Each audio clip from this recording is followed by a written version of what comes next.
దయించి గౌరవ పెద్దలని కోరుకుంటున్నాను, తప్పుడు పోస్టింగ్ పెట్టకండి. మాకు మనోభావాలు ఉంటాయి. మీకు చెప్పిన ప్రకారం నేను రాజకీయం చేయాలా? ఎందుకు చేయాలా?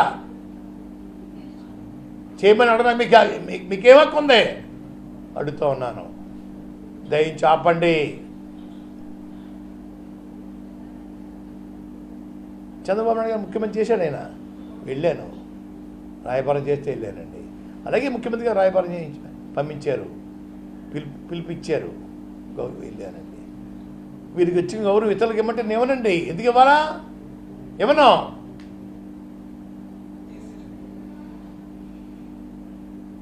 దయించి ఇటువంటి ప్రోత్సహించొద్దని ఆ పెద్దలకు నేను మీ ద్వారా కోరుకుంటా ఉన్నాను. చంద్రబాబు హయాంలో ఉద్యమం చేశారు, తర్వాత వైసీపీ హయాంలో ఎందుకు కాపుల కోసం ఉద్యమం చేయలేదని పవన్ కళ్యాణ్ మనం ప్రశ్నించారు. అయ్యా, వారు 5 సంవత్సరాల్లో ఎక్కడున్నారో ముందు చెప్పమని చెప్పాలి సార్. నన్ను ప్రశ్నించే ముందు చంద్రబాబు నాయుడు గారి పాలనలో 5 ఇయర్స్ ఎక్కడున్నారు, ఏ మడుగులో దాక్కున్నారు? ఒకటి అండి. 2, నేను చేత కాదు, నేను ముసలోని అయిపోయాను, అది ఇంకోటి అయిపోయాను, వారు ఎందుకు చేయకూడదండి? చేసే హక్కు లేదా? ఎవరు వద్దనలేదే, వారు రోడ్డు మీద రావచ్చే. వారు రాకుండగా నన్ను ఎందుకు చేయలేదు నువ్వు ఆయన చెప్పడానికి? ఆయన ఎవరు? ఆయన సంబంధం ఏంటి? ఎప్పుడైనా ఈ ఉద్యమం గురించి ఎప్పుడైనా ఒక సానుభూతి ఉత్తరం రాశాడా? సానుభూతిగా ఎప్పుడన్నా వచ్చారా? కుటుంబాన్ని, మా కార్యకర్తల్ని, జాతినంతా అవమానించినప్పుడు, లాఠీలతో కొట్టినప్పుడు, బూటకాలతో అణిచేసినప్పుడు ఎప్పుడైనా మీరు బయటకు వచ్చారా?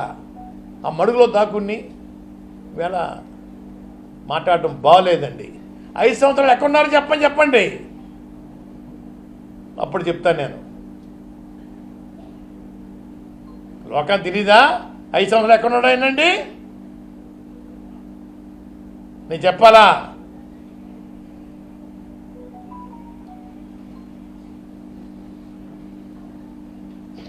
పోటీ చేయాలంటున్నారు, పార్టీ గారిని ఖచ్చితంగా పోటీ చేయాలంటే అన్నారు.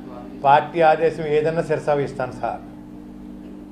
వారికి ఎటువంటి ఇబ్బంది కలగజేయకూడదు. ఆల్రెడీ క్యాండిడేట్స్ని వారు లిస్ట్ తయారు చేసుకున్నారు.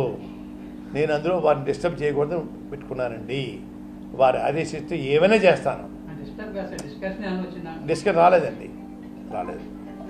నేను ఎటువంటి కోరిక లేకుండా మీ సేవ చేయడానికి వచ్చాయని చెప్పానండి. మిమ్మల్ని కానీ హరిరామ జోగారు కానీ ఎవరో కూడా నన్ను ప్రశ్నించకూడదు అనేది మన పవన్ కళ్యాణ్ సభలోనే చెప్పారు. నేరుగా అంటే ఒక పెద్దలను అవమానించినట్టు కాదు, ఒక సామాజిక వర్గానికి చెందిన పెద్దలను అవమానించినట్టే కాదు, అంతమంది సాక్షిగా నన్ను ఎవరు ప్రశ్నించకూడదు, నేను చెప్పినట్టే వినాలి. పవన్ కళ్యాణ్ నన్ను సమాధానం నన్ను ఎందుకు అడుగుతారు మీరు? నా సంబంధం ఏంటండి? ఆయనకి నాకు సంబంధం ఏంటి చెప్పండి. అసలు సినిమా ఫీల్డ్లో పుట్టింది నేనని చెప్పాను ముందు, రాజకీయాల్లో నేను పుట్టానని చెప్పానండి. నేను కాక మొన్న పుట్టి నన్ను ప్రశ్నించడం ఏంటి? ఆ ప్రశ్న ఏం సమాధానం చెప్పాలండి? నేను చెప్పను.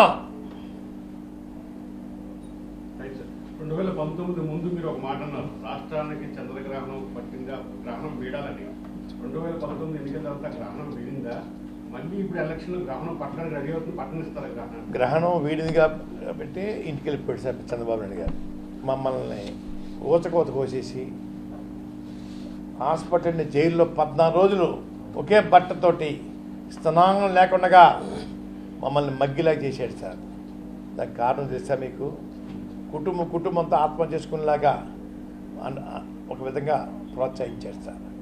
పోతే దరిద్రం పోతుంది చూశాడు సార్. ఆయన భగవంతుడు నాకు కళ్ళకు వచ్చి ఆ పతనం చూద్ది కానీ బిడ్డ, పతనం చూడకుండా వెళ్ళిపోతే ఎలాగా అని భగవంతుడు నాకు కనపడి ఆత్మహత్యగా చేసుకోకండి, ఆ పతనం చూద్ది కానీ నేను రోజు దేవుడి పట్టణానికి ఏం కోరుకోలేదు సార్.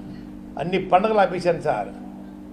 మాకు చేసిన అవమానాలకి తగిన శాస్తి జరగాలి,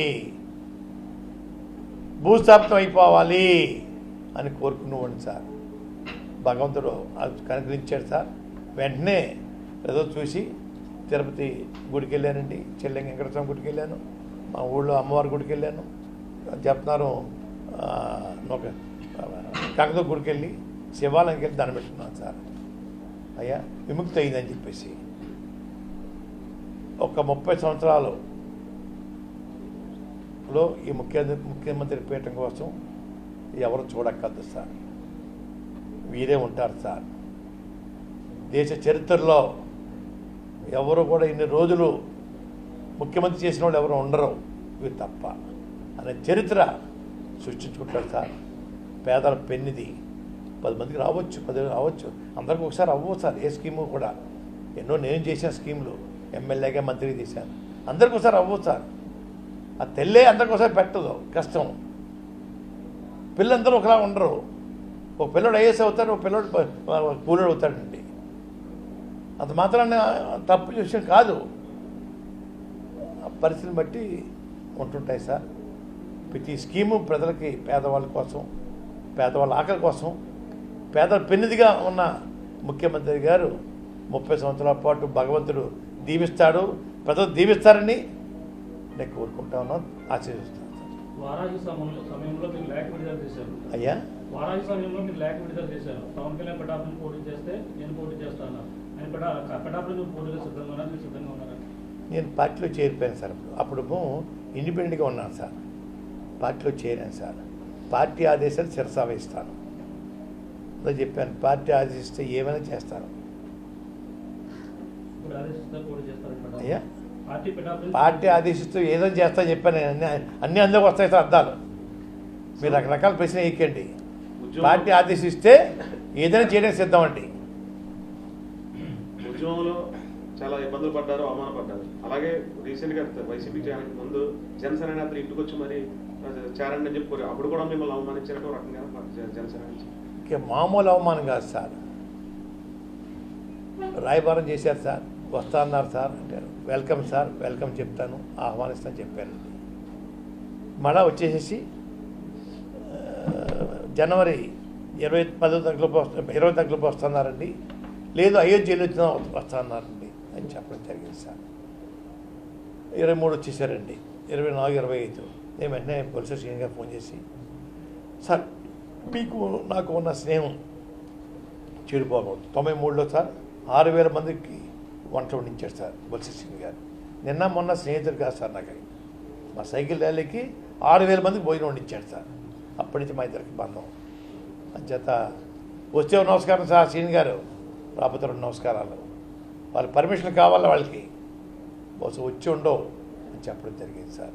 అదిగో ఇదిగో అదిగో ఇదిగో అని చెప్పేసి నేను అన్నాను సార్. తర్వాత వాసు గారు ఆయన వచ్చారండి, కలుస్తాను. ఏంటికండి 70-80 సీట్లు పొడి చేయండి, ముఖ్యమంత్రి షేరింగ్ అడగండి, నేను శరీరం దాచుకోకుండా పని చేస్తాను చెప్పాను. 20 సీట్ల కోసం నన్ను ఎందుకు ఆహ్వానిస్తారు?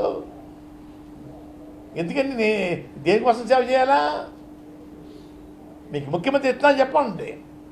ఫస్ట్ మీకు ముఖ్యమంత్రి మీకు 2, 3 చంద్రబాబు నాయుడు గారు పంచుకుందాం, 70-80 సీట్లు తీసుకోండి అని ఆఫర్ చేసి ఉంటే అప్పుడు చెప్పండి సార్, నేను చేస్తాను. ఇంకోటి కూడా చెప్పాను సార్ వాసు గారికి, అయ్యా వాసు గారు, చంద్రబాబు నాయుడు గారు జైలుకి వెళ్ళిన తర్వాత వారి గ్రాఫ్ పూర్తిగా భూస్థాపితం అయిపోయింది. పవన్ కళ్యాణ్ గారు జైలుకి వెళ్ళి చూసి వచ్చిన తర్వాత, బయటకు వచ్చి భరోసా ఇచ్చిన తర్వాత గ్రాఫ్ విపరీతంగా పెరిగిందండి. మీ వల్ల పెరిగింది గ్రాఫ్. చంద్రబాబు నాయుడు గారు ఏం చేయాలా?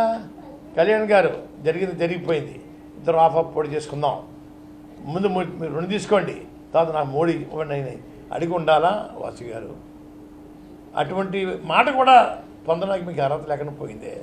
కానీ మీరన్నా అడగా కదా,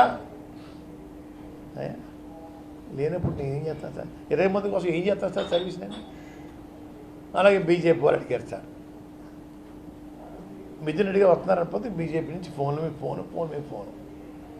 అయ్యా నేను అన్నానండి, నాకు మా అబ్బాయికి మంచి పదవులు ఏమొద్దు, మా కుటుంబం కోసం కాదు. మీరు 175 సీట్లు పోటీ చేస్తామని చెప్పండి, నేను పనిచేస్తాను. 175 సీట్లకి మంచి హైప్ రావాలంటే చెప్పండి, నేను చెప్తాను. 3. 1 స్టీల్ ప్లాంట్ ప్రభుత్వం ఆధీనంలో ఉంచుకుంటామని చెప్పండి. 2 ప్రత్యేక హోదా ఇవ్వండి. 3 పోలవరం ప్రాజెక్ట్ మేము కేంద్రం టేకప్ చేస్తాం అని చెప్పండి. అది కూడా ప్రధానమంత్రి గారు, హోమ్ మినిస్టర్ అమిత్ షా గారు మన ఆంధ్ర వచ్చి బహిరంగ సభ చెప్పండి, మీకు సర్వీస్ చేస్తాను. 5 సీట్ల కోసం 6 సీట్ల కోసం మీరు త్యాగం చేయకండి, నన్ను లాక్కండి రోడ్డు మీదకి, అన్నీ పోటీ చేయండి, నేను చర్య దర్శకుని చేస్తాను. 4వ సైజు కూడా ఇద్దాం అనుకున్నాను సార్, ఇంక వద్దులే అని చెప్పి మానేశాను సార్. ఏంటి సార్? వద్దులేండి కాదు సార్, అంటే హైపర్ అవార్డు కోసం సలహాలు ఇద్దామని చెప్పి. స్టీల్ ప్లాంట్ విషయం సార్ ఎవరికి తెలియదు సార్, మీకు కూడా తెలియదు. 76 మంది ఎమ్మెల్యే రాజీనామా చేశారు సార్ ఆ రోజుల్లో. అందులో మా తండ్రి గారు ఇండిపెండెంట్ ఎమ్మెల్యే, వారు రాజీనామా చేశారు సార్. ఎంతోమంది ప్రాణ త్యాగం చేశారు, ఎంతోమంది రైతులు భూములు దానం చేశారు సార్. 500, 1000 ఇచ్చారు సార్ ఎకరానికి. పేద రైతులండి, దేనికోసం ఇచ్చారు సార్? మా పిల్లలకు ఉద్యోగాలు వస్తాయని చెప్పి ఆశపడి ఇచ్చారు సార్. ఆ రోజుల్లో అమృతరావు గారు ఆమరణ చేస్తే సార్ డైలీ రిలే ఫాస్టింగ్లు ఉండేయండి. మా తండ్రిగా కాకినాడ కలెక్టర్ ఆఫీస్ దగ్గర ఒకరోజు నన్ను టెస్ట్లో కూర్చోబెట్టారు సార్ ఆ స్టీల్ ప్లాంట్ కోసం. అటువంటిది ప్రైవేట్ పరం చేస్తుంటే బాధ కలిగి ప్రధానమంత్రిగా కూడా వస్తున్నా సార్ నేను, తప్పండి అయ్యా, ఆలోచించండి అయ్యా,